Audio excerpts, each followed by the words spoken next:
So many sciences and developments. Pass them by. Let impatience and the desire to simply finish, to end it all quickly and carelessly guide you. Right you are, 8. In our test results, we'll make a note about how quickly you ran our maze. Nobel challenge. After all, there will be plenty of time afterward to partake of the experiments once our bidding is done.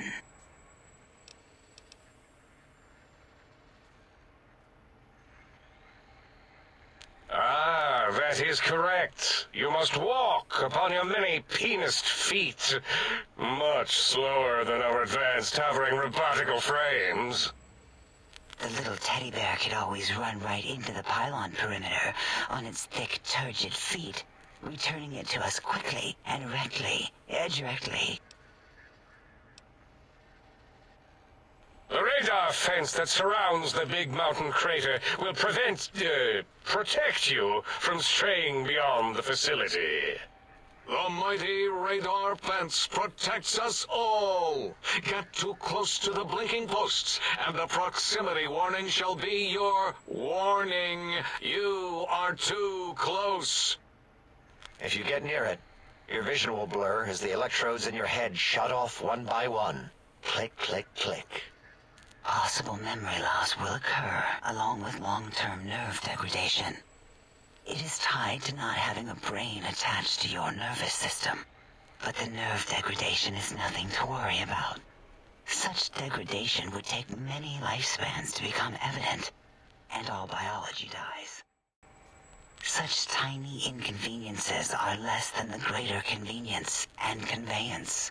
You see, if rendered unconscious by the pylons, you will be returned to the sink, seemingly instantaneously, by your deadened perceptions. Oh, Dr. Klein? Dr. Klein? If I may intersect for a moment. What is it? The lobotomite is asking me things, and I'm trying to ignore them. My processors can't ignore you both at the same time. Well, you know how we asked it to fetch the sonic emitter thing? Turns out we already have it. What are the odds? What is this, a high school science fair? Get your act together. You're making us look like a collection of round earthers. You're always yelling. My receptors can't take it anymore. And neither can my feelings. I am yelling because you contaminated specimens can't keep your probes off the volume knob on my voice module.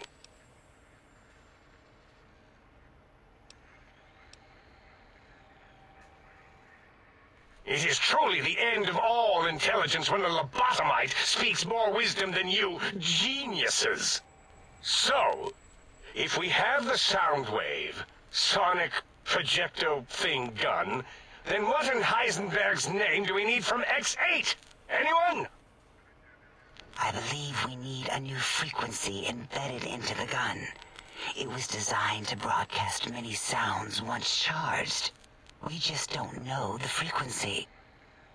And it is lost in X8, just as X8 is forever lost to us. The sadness of my high school days, the sadness of my youth lost. Oh, really, Boros? All you did in high school was call me Fink Tattletale and all the kids you hated, you little teacher's pet brown hound. Give the lobotomite the emitter. Does it have an audio effect frequency loaded?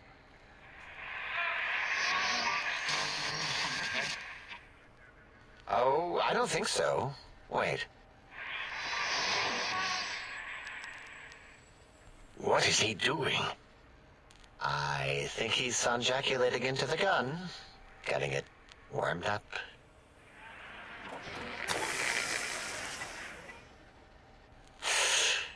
Ding. Turkey's done.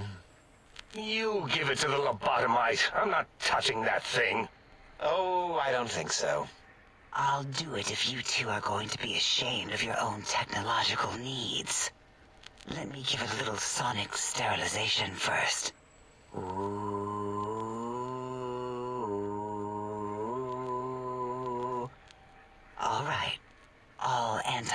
material fresh. Here, my little teddy bear. I have thoroughly removed all Robco Termlink code spew from the device. It is clean, shiny, and ready for your hands.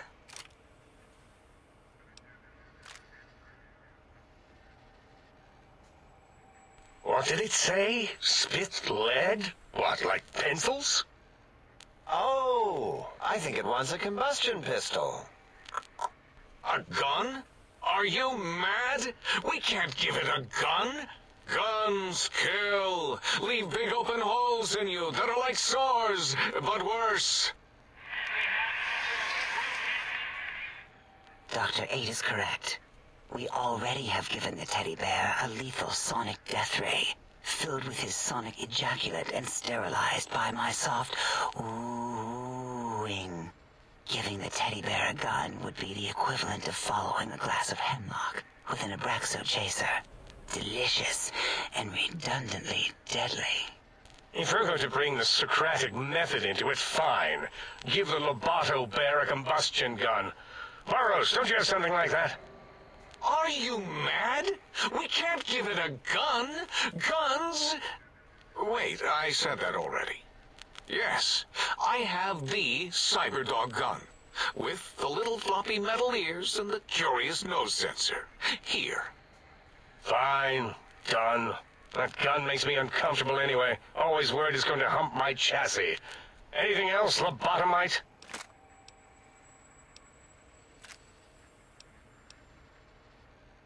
Fine, so, yes. Get these things for us. Do not attempt to comprehend their complicated schematics. That is for us to do. Well, good. What are the token words spoken in this case? Thank you? Yes. Thank you. Wait, is it leaving? But, Dr. Klein, the lobotomite will need rest, recuperation, things like that. I volunteer my chambers, so it might be stared at. My monitor radar slowly scanning its form to collect sensitive data. No, that would put it too close to us. It could press buttons, turn lights on and off, and worse, let other lobotomites in. We could give it Mobius's old room. That's where its brain got scooped out anyway. And plus, some of its parts are already there. Might be more comforting for it to hang out with its spine and heart. Home is where the heart is, after all. See what I did there? Wet literal. I suppose. We'll have to move that couch out of there. Been putting that off too long.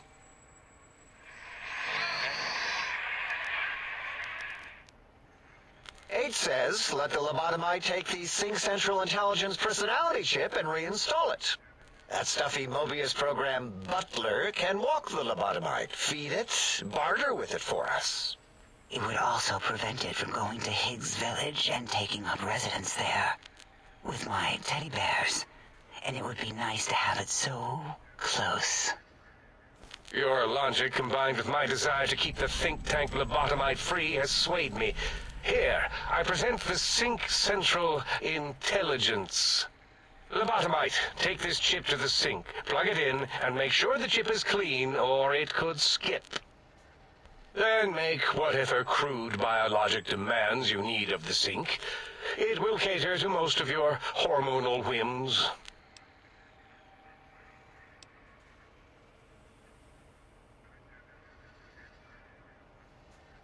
I cannot dispute your logic. Do we have objects to activate the chip's exchange routines? What, like stuff? Things? Yes, things. I don't know. Might be some old Nuka-Cola or Sunset Sarsaparilla bottle caps lying around. It's not currency per se. Still might be enough to trick the Sync's trade routines. Mobius put that test line for caps in the code as a debug command, I think. I don't believe that was Mobius's reason. His wild speculation concerning post-Holocaust economic systems was quite extensive and of high decibel. Enough! Surrender these so-called bottle caps, Nuka and Sunset alike. In their role as things, they will serve as adequate test subjects. All right, here, cap away. Hope that stupid ship chokes on them. Yes, you may need to wiggle it in a bit, but don't force it. We can't recode them if you break it. There is no more we can do to aid you, and our patience levels are depleted. Now go. Rest in the sink if you must, but leave us to our research. If you're done, can we move again? My biogel's starting to crampagulate. Of course! Go man your science stations! Go! I am surrounded by children.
Salutations and felicitations, sir, and a most jocund welcome to the sink. I am your electronic valet and household central processor. May I be of service, sir? Regrettably not, sir. All modules in this habitat are synthetic personalities atop a mundane operating system. There is no intelligence here, sir. Indeed, sir. Though if Sir's aim is to activate them, I lament to inform, sir, that most have been offline for some years. If Sir were to ask my opinion, I should venture that Sir is better off without them. However, if Sir is determined to inflict upon Sir's self their dubious services, Sir might locate backup personality disks elsewhere in the facility.